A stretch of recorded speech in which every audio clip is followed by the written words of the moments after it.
احباب گرامی، آج میرا دل ہے کہ حضور مولا علی علیہ السلام کی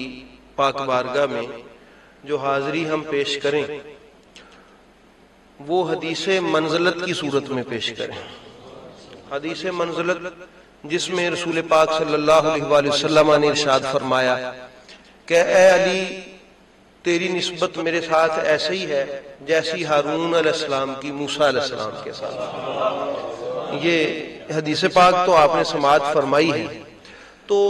اس کا تھوڑا سا پس منظر کہ یہ کس خوبصورت اور خاص موقع پر نبی رحمت صلی اللہ علیہ وآلہ وسلم نے ارشاد فرمائی۔ یہ میرے مولا کی جو فضیلت ہے، یہ کون سے لمحات تھے اور کیسا وہ وقت تھا کہ جب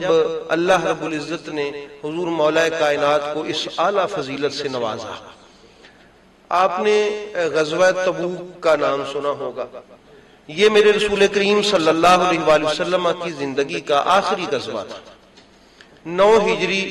کو یہ غزوہ جو ہے اس کے لیے رسول پاک صلی اللہ علیہ وآلہ وسلم روانہ ہوئے، اور اس غزوہ میں جو حالات تھے، قرآن کریم میں سورہ مبارکہ جو التوبہ ہے، سورہ مبارکہ توبہ، اس میں رسول کریم صلی اللہ علیہ وآلہ وسلم کے جو ساتھ نکلنے والے صحابہ کرام ہیں ان کی شان بھی اللہ نے ارشاد فرمائی۔ وہ بہت زیادہ تعداد میں تھے، بڑے استقامت کے، بڑی جوان مردی کے ساتھ، بڑی بہادری کے ساتھ، اور بہت سارے لوگوں کا پردہ بھی اٹھایا کہ جو بظاہر مسلمان بنے ہوئے تھے، اپنے آپ کو وہ صحابی کہلواتے تھے، لیکن حقیقت میں وہ منافق تھے، صحابی نہیں تھے۔ یہی بس ہمارا المیہ ہے کہ اگر ہم منافق اور صحابی کو پہچان جائیں تو دین کی سمجھ آ جاتی ہے۔ منافق کو اور صحابی کو پہچان جائیں تو سمجھ آ جاتی ہے۔ تو اس لیے میں عرض کرنے لگا ہوں کہ اللہ رب العزت کا احسان ہوا کہ اللہ نے ہمیں قرآن سے وابستہ فرمایا۔ قرآن کریم اس وقت کے حالات ارشاد فرماتا ہے، یہ کوئی تاریخی کتاب نہیں، قرآن کریم ہے، اللہ تعالیٰ کا ارشاد ہے۔ سورہ مبارکہ توبہ، یہ 10واں پارہ جو ہے سورہ مبارکہ توبہ، اس میں اللہ تعالیٰ نے ارشاد فرمایا کہ لو خرجوا فیکم ما زادوکم الا خبالا ولا اوضعوا خلالکم یبغونکم الفتنہ۔ فرمایا محبوب، اگر یہ جو لوگ ہیں، یہ جو آپ بظاہر کلمہ گو بنے ہوئے ہیں، یہ اگر اور حقیقت میں جو منافق ہیں آپ کے ساتھ یہ نکل بھی پڑے تو ان کا اور کوئی کام نہیں ہوگا، یہ نکلتے تو فساد اور شر ہی بڑھاتے، آپ کی فوج میں بھی فساد ڈالتے، آپ کے سپاہیوں میں جو مسلم سپاہ تھی، جو صحابہ کرام کا ایک جمع غفیر تھا، 30,000 صحابہ کرام جانے کے لیے جو تیار ہوئے تھے، تو اللہ پاک نے فرمایا یہ اگر آپ کے ساتھ جاتے، یہ جو نہیں جا رہے، ان کا پردہ اٹھ گیا ہے، چونکہ سفر بڑا لمبا تھا، 680 اور 700 کلومیٹر کے قریب لمبا سفر تھا۔ اس سے پہلے نبی کریم صلی اللہ علیہ وآلہ وسلم اتنا لمبا سفر کر کے آپ کبھی جنگ کے لیے تشریف نہیں لے کے گئے تھے۔ تو آپ کو جو خبریں ملی کہ روم والے مسلمانوں پہ حملہ کرنا چاہتے ہیں، میرے محبوب نے فرمایا ہم ان پر حملے کے لیے سبقت کریں گے، اس سے پہلے کہ وہ حملہ کرنے کے لیے آئے ہم آگے نکلیں گے۔ یہ ایک نفسیاتی ان کے اوپر دباؤ بھی تھا رسول کریم صلی اللہ علیہ وآلہ وسلم کا۔ تو آپ کی عادت مبارکہ تھی کہ آپ جب کسی جنگ کے لیے جاتے، پلان کرتے، تو آپ نہ جگہ کا بتاتے تھے کہ ہم کس جگہ پہ جا رہے ہیں، نہ آپ قبیلہ کا بتاتے تھے کہ ہم کس قبیلے سے جنگ کرنے جا رہے ہیں۔ آپ یہ راز فاش نہیں کرتے تھے، یہ سیکیورٹی رسک تھا جو رسول پاک ہمیں سکھا رہے ہیں۔ تو لیکن یہ جو غزوہ تبوک ہے، یہ واحد جنگ تھی کہ میرے محبوب نے جگہ کا نام بھی بتایا، سفر بھی بتایا، اور کن سے لڑنا ہے یہ بھی بتایا۔ جو رومی فوج تھی اس دور کی، سپر پاور تھے روم جو تھے، ان کا بتایا رسول کریم صلی اللہ علیہ وآلہ وسلم نے۔ تو ان کی مسلمانی کا پردہ تو یہاں ہی چاک ہو گیا کہ وہ روم والوں سے لڑنے جانا، اتنی گرمی میں اتنی دور جانا، تو بہانے بنانے شروع کیے، منافقت کھل گئی۔ اس غزوہ کی ایک حکمت یہ بھی تھی کہ جو منافق مسلمانوں میں چھپے ہوئے ہیں ان کو بھی آشکار کیا جائے۔ اب وہ نہیں گئے بہانے سے، لمبا واقعہ ہے، اگر کسی کا دل ہو تو وہ سورہ مبارکہ توبہ کو پڑھے اور غزوہ تبوک کے حالات اس میں سے پڑھ کے دیکھے کہ اس وقت حالات کیسے تھے۔ یہاں میں نے صرف ایک آیہ کریمہ کا حصہ آپ کے سامنے پڑھا۔ اللہ پاک نے فرمایا محبوب اچھا ہوا وہ آپ کے ساتھ نہیں گئے، اگر جاتے بھی تو وہ فتنہ کرتے، شرارت کرتے، شر پھیلاتے۔ وَفِيكُمْ سَمَّاعُونَ لَهُمْ، اس کے دو ترجمے کہ آپ کی فوج میں ان کے جاسوس اب بھی موجود ہیں، ایک یہ ہے، اگرچہ وہ نہیں جا رہا ہے لیکن ان کے جاسوس ہیں۔ اس کا ایک ترجمہ مفسرین نے، محدثین نے یہ کیا، مترجمین نے، کہ آپ کی فوج میں ابھی بھی کچھ ایسے لوگ موجود ہیں کہ جو ان کی باتوں پر کان دھرتے اور ان کی بات سن کے ان کے فتنے کا شکار ہو جاتے۔ تو یہ نہیں گئے تو اچھا ہوا۔ بتانے کا مقصد یہ تھا کہ وہ جو شریر لوگ تھے وہ نہیں گئے۔ اب مسئلہ یہ تھا کہ وہ گئے تو ساتھ نہیں، اگر وہاں جاتے تو تب فتنہ کرتے، اگر مدینے میں ہیں تو اس وقت آپ تاریخ کی کوئی کتابیں پڑھ کے دیکھیں، اس میں وضاحت سے بیان کیا گیا کہ رسول پاک صلی اللہ علیہ وسلم کو یہ بات ان کی سازشیں سرکار تک پہنچی کہ رسول پاک لمبے سفر کے لیے جا رہے ہیں، ہم مسلمانوں میں بعد میں کوئی شر کوئی فتنہ پھیلائیں گے، کیونکہ وہ تو تھے ہی فتنہ نا۔ اگر وہاں جاتے تو تب فتنہ، اگر مدینے میں رہ گئے تو تب فتنہ، تو میرے رسول کریم صلی اللہ علیہ وسلم نے تب فیصلہ کیا۔ اب آپ کو سمجھ آ گئی ساری صورتحال۔ قرآن کریم کہتا ہے کہ وہ تو تھے ہی فتنہ، اگر ساتھ جاتے تو ان کا پروگرام کس چیز کا تھا؟ فتنہ کا، اور ساتھ نہیں گئے تب بھی ان کی سازش تھی کہ بعد میں جو یہ مسلمان ہیں ان کے ساتھ پھر ہم شر اور فتنہ کریں گے۔ میرے محبوب پاک سرکار نے فرمایا، سبحان اللہ، سرکار دو عالم علیہ الصلوۃ والسلام نے اس وقت پھر فرمایا کہ علی میں تجھے چھوڑ کے جا رہا ہوں، میں کیا کر رہا ہوں؟ تجھے چھوڑ کے جا رہا ہوں، میں چلا جاؤں، ان کو ایسا ہی لگے محمد یہاں ہی ہے، کسی ایسے بندے کو چھوڑ کے جاؤں کہ جو اکیلا بھی ہو تو پوری فوج کی طاقت رکھتا ہو۔ ایسا انتظام کر کے میرے محبوب کریم سرکار تشریف لے کے گئے کہ ان کے فتنے کی سرکوبی کے لیے،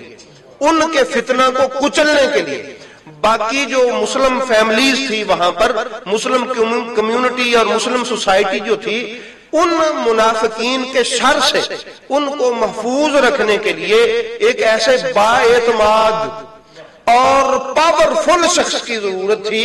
کہ جو با اعتماد بھی ہو اور پاورفل اتنا ہو کہ پوری فوج کا ہی ٹیل اس میں موجود ہو۔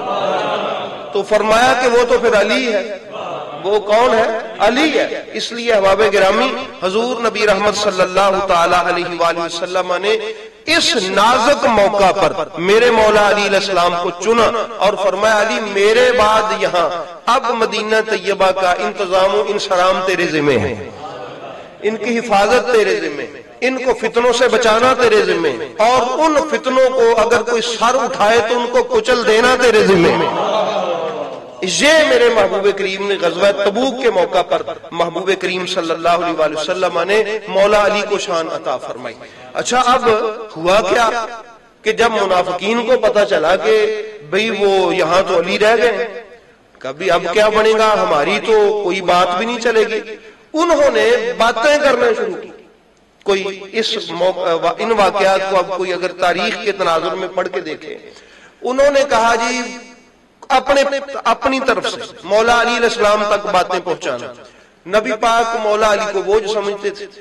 نبی پاک لے جانا ہی پسند نہیں کرتے تھے، نبی رحمت صلی اللہ علیہ وسلم تو ایک ہلکا سا آدمی سمجھتے تھے، تو ایسی باتوں کی وجہ سے نہیں لے کے گئے۔ مولا علی علیہ السلام نے اپنی سواری کو ایڑی لگائی، پیچھے پہنچے،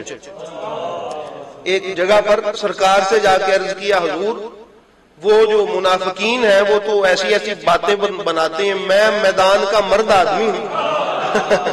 اور وہ جو باتیں کرتے ہیں بڑی تکلیف دہ ہیں کہ عورتوں میں چھوڑ کے گئے ہیں جی محمد علی کو، اور فیملیوں میں چھوڑ کے گئے ہیں کیونکہ وہ اس کو ہلکا سمجھتے ہیں، کیونکہ وہ ساتھ لے جانا پسند نہیں کرتے تھے۔ ان کی پلاننگ یہ تھی کہ علی ہماری باتوں میں آگے چلا جائے ان کی پلاننگ یہ تھی کہ ہماری باتوں کی وجہ سے علی یہاں سے چلا جائے اور پھر ہم محمد عربی صلی اللہ علیہ وسلم کے بعد مدینہ طیبہ میں شرارت کریں، ایسی شرارت کہ جس کا خمیازہ مسلمان قیامت تک بھگتیں، ایسی شرارت پاک نبی دیکھ رہے تھے، اگرچہ میرے علی بھی امامت کی آنکھ سے دیکھ رہے تھے، لیکن وہ بظاہر حجت جو ہے اس کو قائم کرنا چاہتے تھے۔ نبی پاک سرکار کے پیچھے گئے، عرض کی حضور وہ تو ایسی باتیں کرتے ہیں کہ آپ مجھے اس لیے چھوڑ کے گئے ہیں کہ میں کوئی ہلکا ہوں، آپ مجھے اس لیے عورتوں میں چھوڑ کے گئے ہیں کہ مجھے لے جانا پسند نہیں کرتے تھے۔ میرے محبوب کریم صلی اللہ علیہ وآلہ وسلم نے ارشاد فرمایا، انہوں نے کہا کہ یا رسول اللہ منافقین کا یہ گمان ہے۔ میرے محبوب نے فرمایا یا علی کاذبو، وہ جھوٹ بولتے ہیں، کیا کرتے ہیں؟ وَلَكِنِّي إِنَّمَا خَلَفْتُكَ لِمَا وَرَائِي، میں نے تجھے اپنے پیچھے اس لیے چھوڑا ہے، أَنْتَ مِنِّي بِمَنْزِلَةِ هَارُونَ مِن مُوسَىٰ، أَنْتَ مِنِّي، فرمایا علی تمہاری میرے نزدیک وہی منزلت ہے جو ہارون علیہ السلام کے لیے موسیٰ علیہ السلام کے نزدیک تھی، جو موسیٰ علیہ السلام کے نزدیک ہارون علیہ السلام کی منزلت تھی، تمہاری میرے نزدیک وہی منزلت ہے۔ میں تمہیں اس لیے چھوڑ کے جا رہا ہوں تاکہ لوگوں کو تیرے مقام و منزلت کا پتہ چلے کہ تو کیا، اس لیے نہیں چھوڑ کے جا رہا کہ لوگ تجھے ہلکا سمجھیں، تجھے میدان سے پیچھے رہ جانے والا سمجھیں، اور تجھے ان لوگوں میں سمجھے کہ جو لوگ بہانہ بنا کے پیچھے رہ گئے ہیں۔ تجھے اس لیے چھوڑ کے جا رہا ہوں تاکہ زمانہ جان لے کہ میرے بعد اگر علی کا مقام و مرتبہ کسی نے سمجھنا ہے وہ یوں سمجھے جس طرح ہارون علیہ السلام اور موسیٰ علیہ السلام کا مقام تھا۔ اس اور لیکن ساتھ ہی فرما دیا کہ ایسا ہے کہ بعد میں کسی کو وہ جو ہارون علیہ السلام تھے وہ چونکہ اللہ کے نبی تھے، الا انہ لا نبی بعدی، چونکہ میرے بعد اب نبی کوئی نہیں ہے، اس کے علاوہ تیری منزلت وہی ہے جو ہارون علیہ السلام کی موسیٰ علیہ السلام کے سامنے تھی۔ تو اس موقع پر اللہ نے مولا علی علیہ السلام کی یہ شان ظاہر فرمائی کہ جب لوگ بہانے بنا رہے تھے، منافقین جان چھڑا رہے تھے، اور مولا علی علیہ السلام عرض کر رہے تھے کہ یا رسول اللہ میں آپ کے ساتھ نہ جاؤں، سرکار دو عالم علیہ السلام نے فرمایا کہ میں اسی لیے تو تجھے چھوڑ کے جا رہا ہوں کہ تیری منزلت واضح ہو جائے، تیرا مرتبہ واضح ہو جائے، تیرا مقام لوگوں کے سامنے آ جائے۔ تو اس لیے احباب گرامی یہ جو تشبیہ حضرت ہارون سے نبی کریم صلی اللہ علیہ وسلم نے دی ہے، اس میں بڑی حکمتیں، بہت ساری حکمتیں ہیں۔ ہارون علیہ السلام کے ساتھ موسیٰ علیہ السلام کے بعد کیا سلوک ہوا، کیا سلسلہ رہا، کیسے معاملات رہے، وہ ساری باتیں، لیکن اس کے باوجود بھی ہارون علیہ السلام کا جو مرتبہ اللہ اور موسیٰ علیہ السلام کی نظر میں تھا وہ سب سے بلند تھا، اللہ کی نگاہ میں اور موسیٰ علیہ السلام کی نگاہ میں۔ ایسا ہی فرمایا کہ اے علی تیرا مرتبہ بھی میری نگاہ میں اور میرے خدا کی نگاہ میں سب سے بلند ہے۔ تو وہی تشبیہ دی حضرت ہارون علیہ السلام سے۔ تو یہ حدیث منزلت ہے، آپ کو یہ یاد رہے گا، یہ حدیث منزلت ہے۔ اس میں اللہ رب العزت نے مولا کائنات کا مقام و منزلت جو ہے اس کو واضح فرمایا۔ تو ایسے موقع پر وہ بات بڑی خوبصورت، میں اس کو ریپیٹ کر دوں، فرمایا کسی ایسے بندے کو چھوڑ کے جاؤں گا کہ جو ہو بھی پورے اعتماد والا، جس پر نبوت کو پورا اعتماد ہو، اور ہو بھی ایک اور ہو بھی ایسا کہ اکیلا ہو کے ہی پوری فوج کا زور رکھتا ہو، پوری فوج کا دبدبا رکھتا ہو، پوری فوج کا جو ہے وہ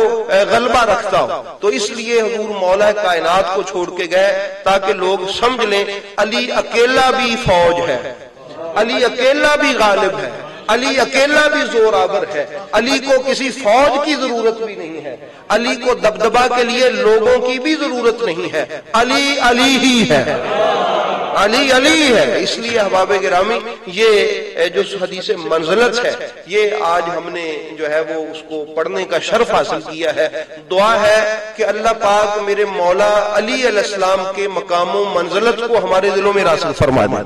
اور یہی ہماری نجات کا ذریعہ ہے، یہی ہماری ہدایت کا ذریعہ ہے، یہی ہماری رسول پاک سے قرب کا ذریعہ ہے۔ تو اللہ رب العزت مولا علی علیہ السلام کے فیضان سے ہمیں مالا مال فرمائے۔